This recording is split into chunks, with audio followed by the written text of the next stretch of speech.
Hello guys, I Gameplays on Fabio Pisco and welcome to my channel. Now as for today's video we have one of the possibly requested videos by some, this time testing Starfield and firstly starting with the RX 7900 XTX. I could have done a video and I will most likely do a video in terms of RAM frequencies for this game, RAM frequencies and timings. And I could have done more games or in this case more GPUs in this game. That's the right thing. More GPUs in this game in just one video, but the video would be huge. So firstly, I will start with the 7900 XTX, then leave in the comment section the next card that you want to see, for example, the RX 6800, 6950 XT, 6750 XT. Let me just know in the comment section. But firstly, I'll start with this one, okay? And just because of that, I'm gonna leave you with today's sponsor. Today's sponsor is Maximum Settings, a cloud-based gaming service where you won't need to spend thousands of dollars to upgrade your PC or a personal nuclear plant to boot up your system. Just do it! And for as low as 9.95 Canadian dollars a month, you can play the most recent games on your computer even if your hardware isn't prepared. And if you don't play that much, well, you can just use the hourly system for as little as 0.35 Canadian dollars. Sign up today for your full Linux gaming PC with no resource sharing and start enjoying high-level gaming on any PC. Let's start with 1080p. As you can see, 1080p high settings. Every setting forced to high besides upscaling, no upscaling whatsoever, no dynamic resolution and no motion blur, okay? So firstly, we start at 1080p, once again high settings, and we're overing in Atlantis, so one of the most CPU intensive parts. And as you can see, for example, if you look at the CPU, we have the CPU pushing 63, 64%, let's say 65% at most, and we have the CPU also consuming around 90 watts of power. And if the CPU is consuming 90 watts, it means that once again this is a really CPU heavy part, because for the 7700X to consume 90 watts in gaming, well, the usage is really effective. And look, for example, at the GPU, this GPU should be consuming 400 watts at tops, and it is consuming 280, 290, meaning once again that we're CPU bottlenecked, even at high settings. But as you can see, even on a CPU bottleneck scenario, we still have 90, 100 FPS. Also take in consideration that, of course, the AMD cards are better in terms of CPU bound scenarios because their drivers have less CPU overhead. So if you're running this same scenario, let's say that where you get, for example, 100 FPS even at 1080p, if you run this same scenario, let's say in an NVIDIA card, with an NVIDIA card, let's say 4080, the FPS will be much lower because once again the NVIDIA cards have a way higher CPU overhead in the drivers. Apart from that, well, everything seems fine. You're still able to deliver at least 90 FPS in most scenarios with this configuration, 7700X and 6000 CL30 RAM, okay? It is still pretty decent. I do prefer to play the game in first person. I don't know why, but I do. Also, FSR 3 should be launched at release for this game, because we already have the LSS 3.5 mods and the LSS 3 frame generation mods, and they work very well. They do make this game perform way better than it should, because once again it has to do with optimization, because the game is not well optimized as it should be. Let's see the ultra settings. Let's push the ultra settings. And yeah, basically the FPS are almost the same as well, because once again we were and we are CPU/RAM bottlenecked. The power draw of the GPU raised a bit because we're running ultra settings now, so the GPU needs to consume more power to run the ultra settings. But as for the FPS numbers, they are basically the same because we are CPU bottlenecked.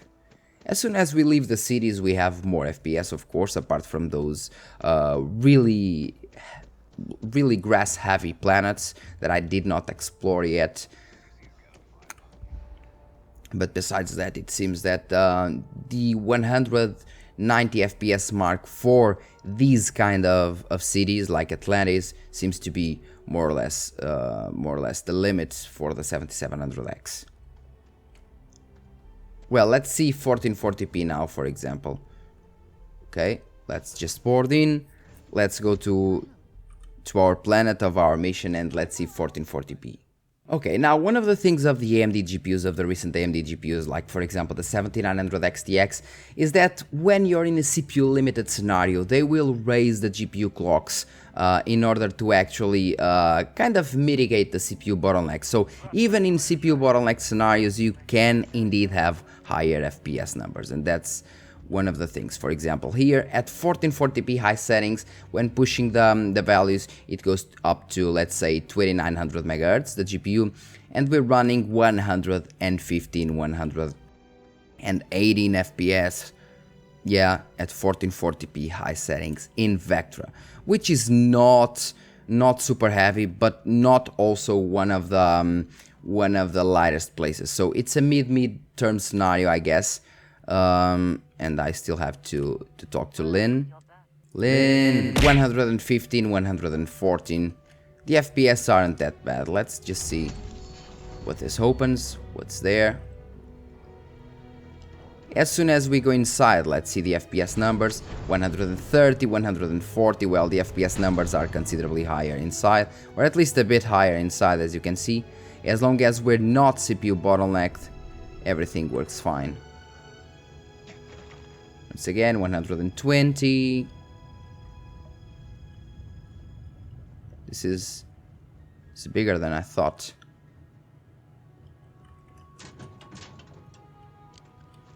Okay. Okay. So basically that's it, 120. Let's see, for example, in this exact scenario, we are having 123 FPS. Let's see how many FPS do we have at ultra settings, pushing this to ultra. Okay, we go from 120, something like that, to 107, so we do have a mild decrease, but I do see that, at least in the suit there, I can see that, for example, the ambient occlusion is quite better at ultra settings, but that's basically it. Still, at 1440p, ultra settings, we're still going 100 FPS, with no kind of upscaling, so no upscaling technologies at all. 1440p as it should be, no upscaling technologies, native. Okay, if we do enable FSR, let's see, for example, if we do enable FSR, let's see what do we get.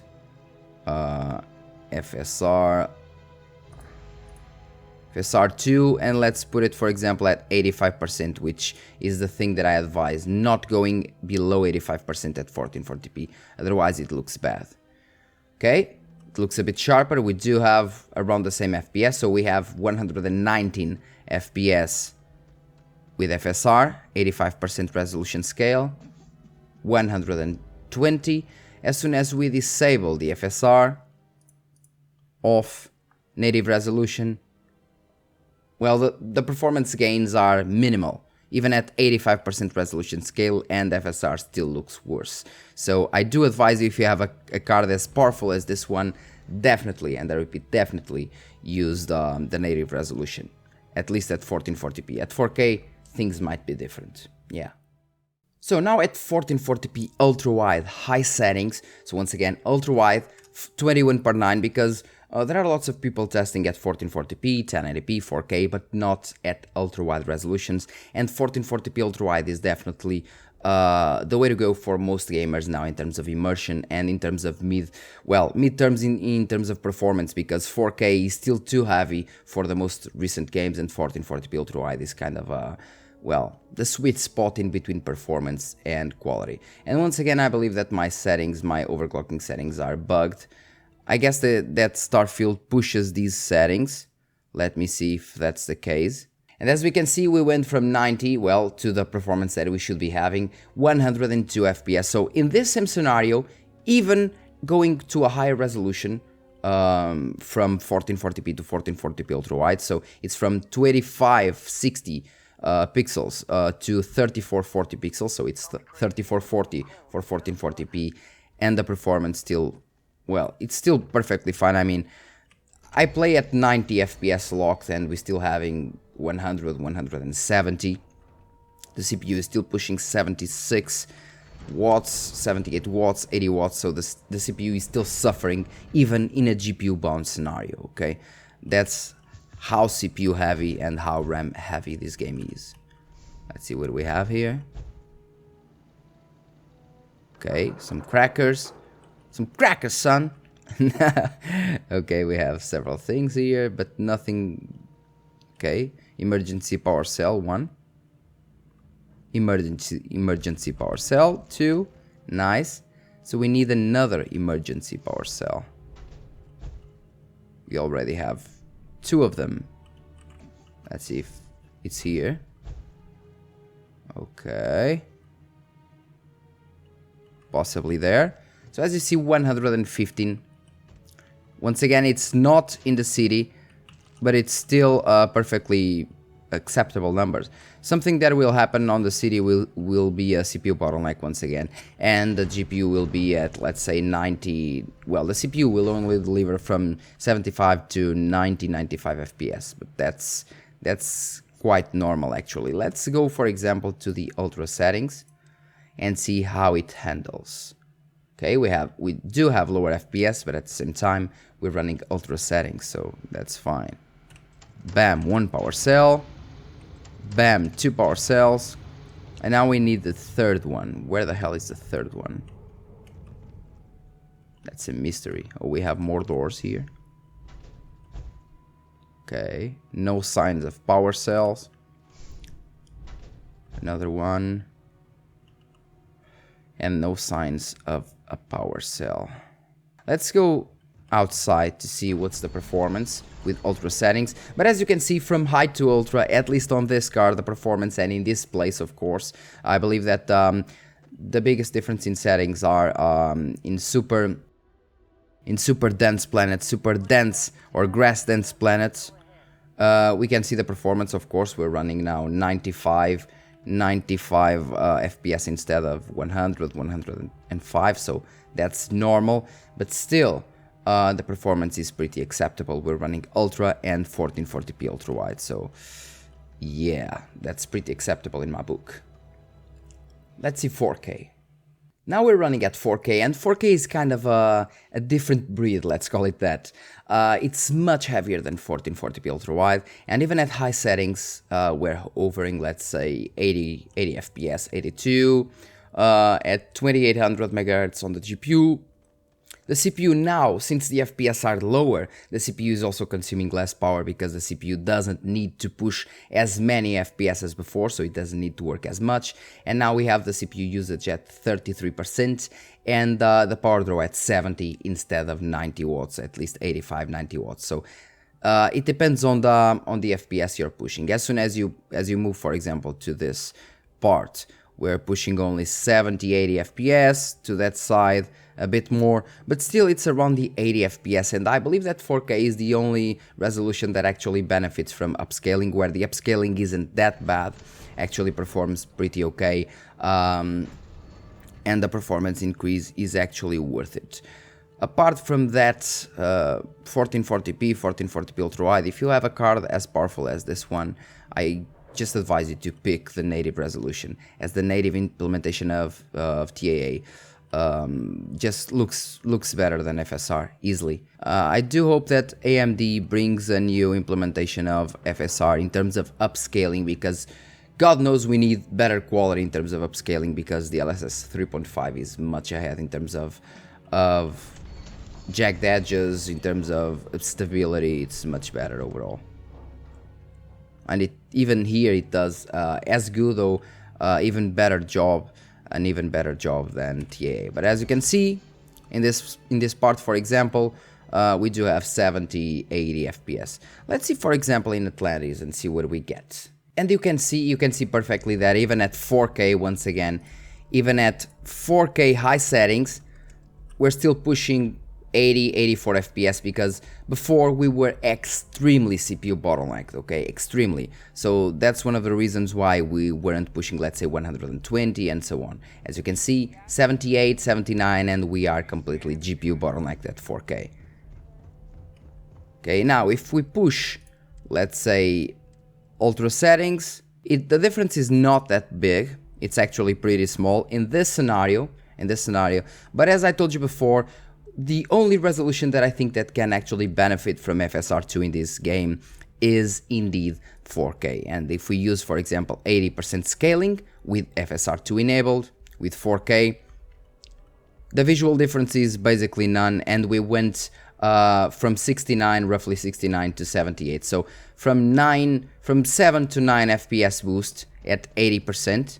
We do have some shimmer there, some shimmer that also happens at native, but not as much as with FSR2. So we do have some visual artifacts. Let's go, for example, let's select, for example, instead of 80%, let's go, for example, for 66%, which I believe is the quality settings for FSR usually.